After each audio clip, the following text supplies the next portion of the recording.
Assalamualaikum warahmatullahi wabarakatuh. Perkenalkan, nama saya Muhammad Adrian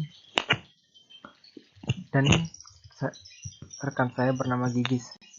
Saya berasal dari kelas 12 IPA 1.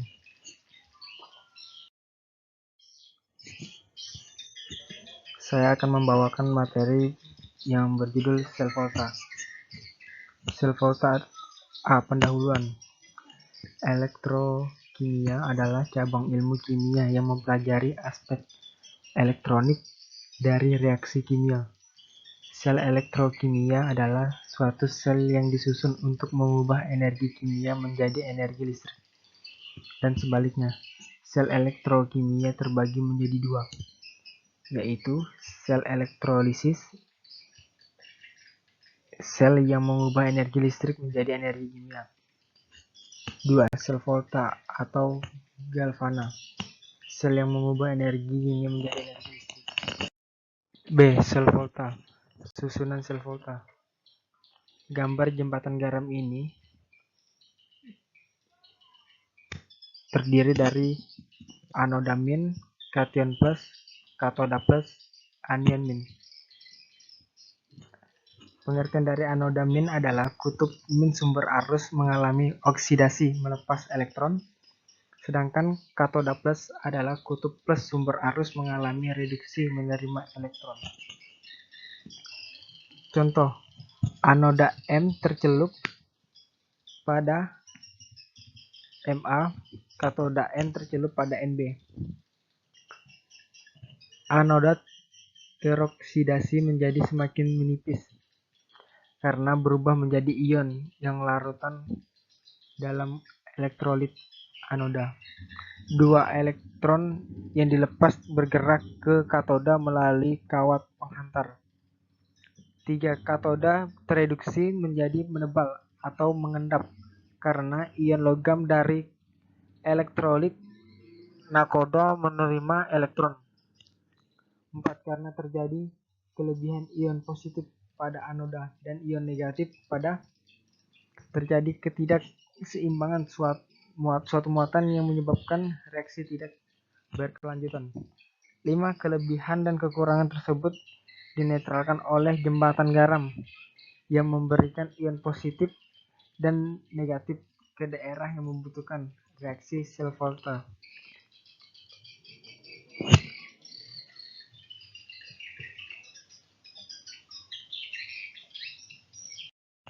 Dan ini adalah salah satu contohnya. Anoda sama dengan M bereaksi M2 plus tambah Xe. Katoda Ny plus tambah Ye bereaksi N. Dijumlahkan M tambah Nx plus bereaksi Mx plus tambah N.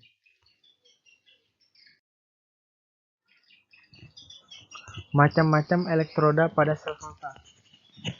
Elektroda pada logam. Logam padat dijadikan elektroda dan bereaksi. Contohnya elektroda Fe pada larutan FeSO4. Elektroda ini pada larutan H2O4. Elektroda tidak padat apabila elektroda merupakan elektroda inert Pt, Au, dan C, maka zat lainnya yang mengalami reaksi sel sesuai aturan sel elektrolisis. Contohnya, ion Fe3 bertindak sebagai katoda dan tereduksi menjadi Fe2+ apabila katoda sesungguhnya adalah Ct. Diagram sel adalah notasi singkat yang menggambarkan terjadinya reaksi pada sel volta. Reaksi sel elektroda padat.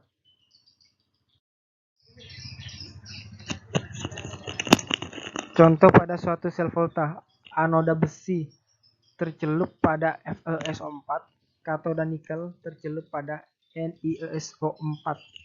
Buatlah reaksi sel dan diagram selnya. Dan ini adalah contoh soalnya.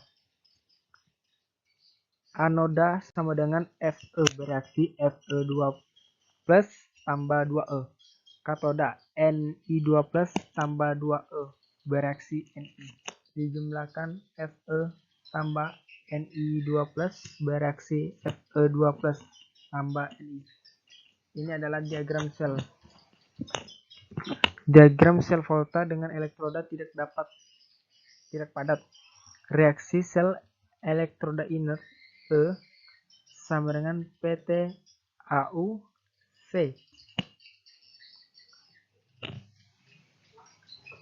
A tambah BXY. Reaksi sel elektroda inert E PtAu V. A tambah BX plus bereaksi AY plus tambah B.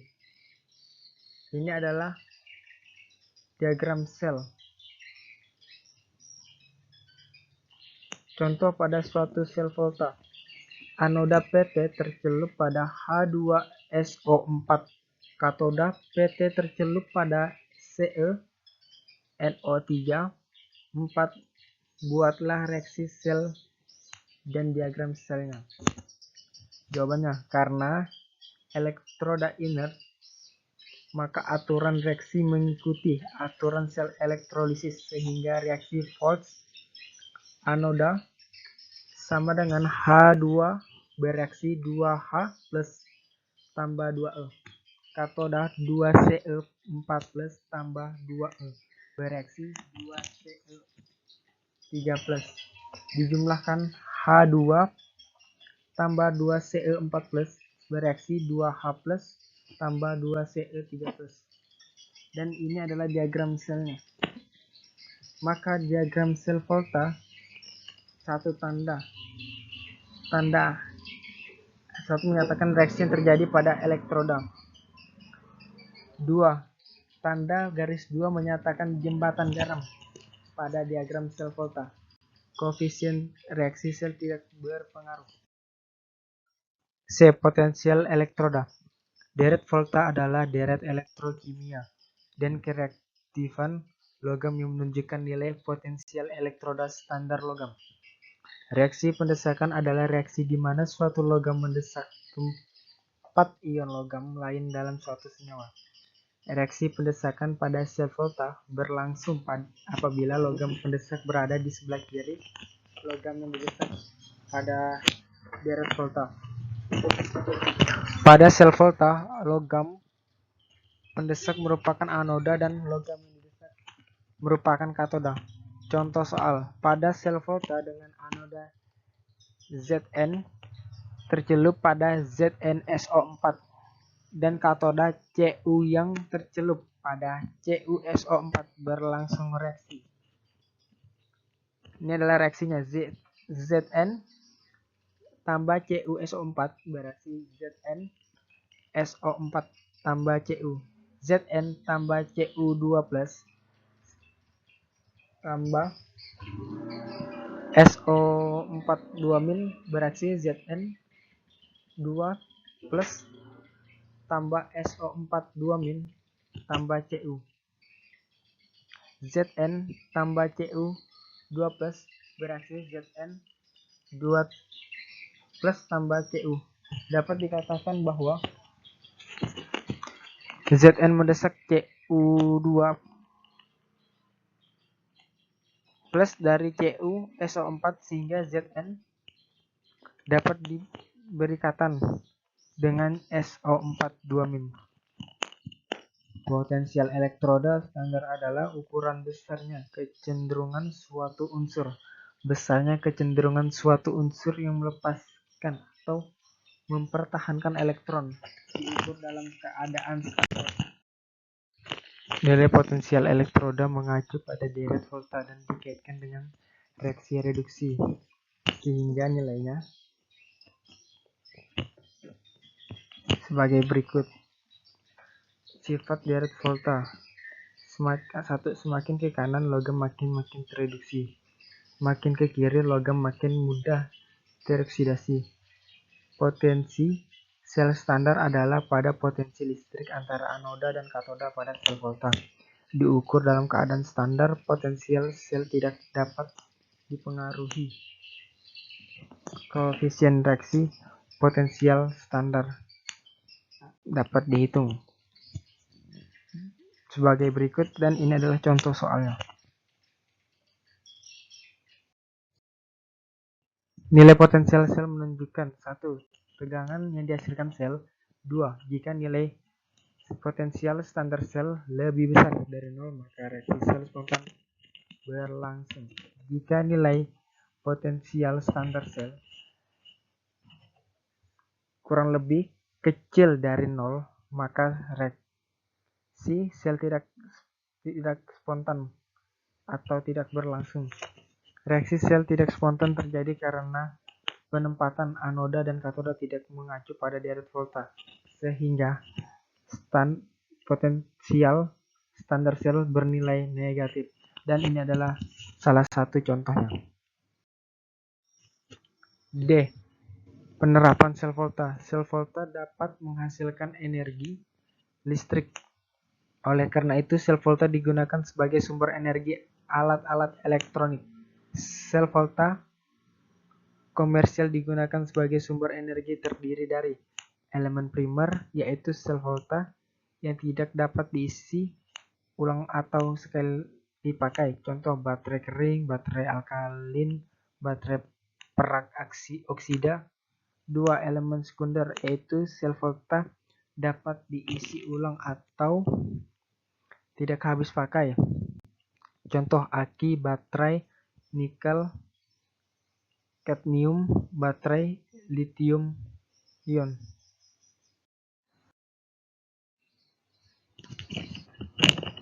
Lanjutan. Aki bisa digunakan dalam keadaan bermotor karena praktis, dapat diisi ulang dan tidak membutuhkan jembatan garam. Aki termasuk elemen sekunder. Susunan sel aki. Dan ini adalah salah satu contohnya. Baterai kering. Baterai kering sering digunakan untuk alat-alat elektronik kecil dan tidak dapat diisi ulang. Susunan baterai kering. Dan ini adalah salah satu contohnya. Baterai alkalin. Baterai alkalin mampu menyediakan arus stabil dalam waktu yang lama. Baterai alkalin termasuk elemen primer dan bersifat basah. Dan ini adalah salah satu contohnya. Baterai nikel, kadmium. Baterai nikel, kadmium atau niket adalah baterai kering yang dapat diisi ulang. Baterai niket termasuk elemen sekunder. Susunan baterai niket. Dan ini adalah salah satu contohnya. Baterai perak oksida. Baterai perak oksida atau sel kancing umumnya merupakan lempengan dan digunakan pada jam tangan, kalkulator, atau kamera. Baterai perak oksida termasuk elemen primer. Susunan sel baterai perak oksida, dan ini adalah salah satu contohnya. Baterai merkurir. Susunan sel baterai merkurir. Dan ini adalah salah satu contoh kerjanya. Baterai litium. Baterai litium dan litium ion banyak digunakan karena menghasilkan tegangan yang lebih besar dari baterai sebelumnya. Susunan sel baterai litium. Ini adalah salah satu contohnya. Pada baterai litium ion, litium yang digunakan adalah dalam bentuk ion. Pada dasarnya dalam baterai litium ion tidak terjadi reaksi redoks. Ketika digunakan, ion litium mengalir dari anoda ke katoda lain melalui elektrolit. Ketika diisi ulang, ion litium mengalir terbalik arah. Susunan sel baterai litium ion. Dan ini adalah salah satu contohnya. Korosi. Korosi atau perkataan adalah susunan reaksi redoks antara logam dengan faktor lingkungannya. Mekanisme korosi umum terbagi menjadi dua, yaitu 1. Logam menjadi anoda dan teroksidasi. 2. Faktor lingkungan menjadi katoda dan tereduksi. Reaksi redoks koresi menghasilkan karat berupa senyawa oksida atau karbonat yang berupa hidrat. Korosi paling sering terjadi pada unsur besi atau Fe karena besi mudah teroksidasi. Faktor-faktor yang mempercepat terjadinya korosi antara lain: 1. Kontak dengan oksigen dan air secara bersamaan. 2. Kontak dengan larutan elektrolit garam. 3. pH rendah. 4. Suhu yang tinggi. Faktor-faktor yang memperlambat terjadinya korosi antara lain: 1. Tidak adanya oksigen dan air secara bersamaan, misal pada kapur atau minyak. 2. Adanya zat yang menyerap air, misalnya kalsium klorida atau CaCl2 anhidrat, namun hanya sampai batasan kejenuhan tertentu. Proses reaksi sel elektrokimia pada korosi besi. 1. Reaksi pada sel volta korosi. Dan ini adalah susunannya. 2. Reaksi volta. Dan ini adalah salah satu susunannya. Besi. Garis 3. Besi oksida hidrat adalah karat besi yang berwarna coklat kemerah-merahan. Korosi pada logam lain. Contoh: Al, Cr, Zn, Zn juga ditemukan, namun korosi segera berhenti setelah terbentuk lapisan karat tipis pada logam. Cara pencegahan korosi: aliasi atau alloy logam. Usaha pencegahan korosi besi dengan menggunakan aliasi. Logam merupakan basa tahan karat stainless steel dengan campuran Fe, Ni, dan Cr. Pengecatan dan pelimuran oli. Pencegahan kontak besi dengan udara dan air. Penyempuhan atau electroplating. Penyempuhan atau proteksi katodik adalah perlindungan logam secara elektrolisis untuk mencegah kontak logam yang dilindungi dari udara dan air. Pengorbanan anoda dilakukan dengan melapisi besi dengan logam aktif. Contohnya Mg. Logam aktif terlindungi besi berkarat, sedangkan besi tidak berkarat. Oleh karena itu, logam aktif harus diganti setiap beberapa waktu. Sel elektrolisis yaitu sel yang mengubah energi listrik menjadi energi kimia. Aturan sel elektrolisis. 1. Kation yang suka teredukasi pada katoda sel. 2. Elektroda inert adalah elektroda yang suka bereaksi. Reaksi katoda memperhatikan jenis kation. 1. Jika kation suka teredukasi, maka H2O teredukasi menjadi H2+. 2. Ion H+ dari asam teredukasi menjadi H2. 3. Jika elektrolit berupa lelehan tidak mengandung api, maka tetap teredukasi menjadi logamnya. Hukum-hukum. 1. Hukum Faraday menjelaskan tentang hukum kelistrikan. 2. Hukum Faraday 1. Elektrolisis sebanding dengan jumlah muatan listrik yang digerakkan. 2. Hukum Faraday 2. Elektrolisis sebanding dengan massa ekuivalen zat. Hubungan hukum Faraday. J sama dengan K dikali L kali T kali ME. Nilai tetapan Faraday dan nilai ME. K sama dengan 1 per 965.000. ME sama dengan AL per ML dibagi bilos per valensi. Rumus akhir. G sama dengan L kali T kali ME per 965.000. Jumlah mol elektron N sama dengan 1 kali T per 965.000. Sel elektrolisis dapat digunakan dalam pembuatan unsur dan senyawa, penguraian logam, dan penyembuhan elektrolitik.